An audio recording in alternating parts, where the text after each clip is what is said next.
Tanner, with all the work you guys did in the fall and in this preseason, how much do you feel like you know about your team already, and how much is still to be determined as you start the season? I think, as the fall as it goes, and when we got back in the winter, we really started to click as a team.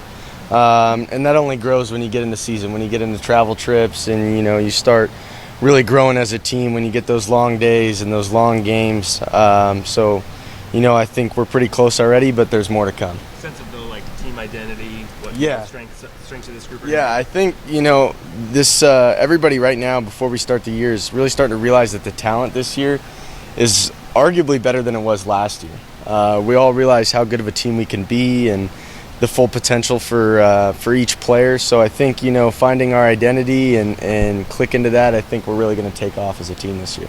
How much do you think it speaks to those guys that you feel like this could be a better team than last year's group, and you lose Kenyon, and you lose Robbie, and you lose a ton of talent? Yeah, absolutely. It's tough, and everybody knows that. That's a talk of a locker room, that you lost your 3 starting pitchers. You lost 3 of arguably your best bats in the middle of the order. And, it's kind of just, instead of replacing them, it's more of just how can we all play to our role and just kind of fill it from there.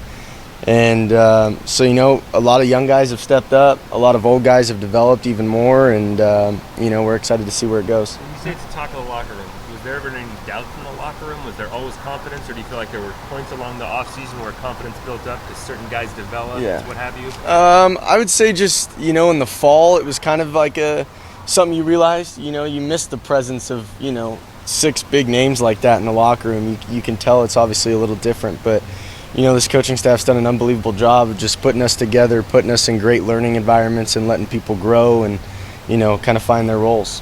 How much of an emphasis do you put on yourself to sort of step up and take some of that production that's left in that middle of the order? A lot. I do. Personally, not just on the stat sheet, but more, off the field and in the locker room is where I need, to put my focus and to try to lead this team. In whatever way I can. If that's, in the middle of the lineup, or if that's, off the field, I'm going to do whatever I can to help this team grow. Are there many young guys? Excuse me, what do you think of the fences being moved in? I love it.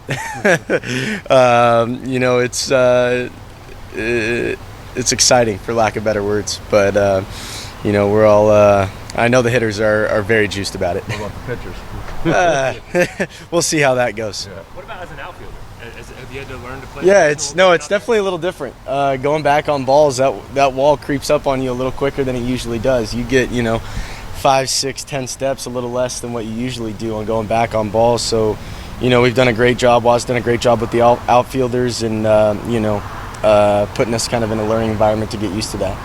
Have there been any young guys you've taken under your wing over the offseason? None in particular. I wouldn't say a single name. I would say, honestly, all of them. I try to be, an older brother figure to as many as I can, and I try to just, lead in whatever way they need for themselves to grow. During the years of the last administration, we hear the talent that the team had, but it was just an issue of executing and putting it together. Right. Last year, you guys get a real taste of that, go to the regional. What's the next step of that natural progression for you guys in the locker room this year? Yeah, that's a great question. I think, honestly, it's just, taking this program to be player-led, to be player-driven, to let, the players take this program as far as we want. And like I said a little earlier, the talent is just through the roof, and the capability is just unlimited. And so now it's just at a point, where these players and all of us as a team, if we can, push ourselves in the right direction, I think, Omaha's in the future. You mentioned how much of a cultural shift it is losing guys like Kenyon and 3 big bats, 3 main pitchers. Absolutely. What's the biggest thing you've learned about leadership that maybe you hadn't taken into account when you're following those guys to now people are following you? Right. Yeah, no, that's another great question. I think, just as a freshman, you kind of see how the whole process goes. You have names like Ryan Nelson and Spencer Steer and guys, like last year when you have Gabe and Kenyon and Robbie, just big figures. You kind of just learn what they did right, how they contributed to the team, not only with their play but in the locker room. And I just kind of follow the foundation they put for this program and continue with their roles.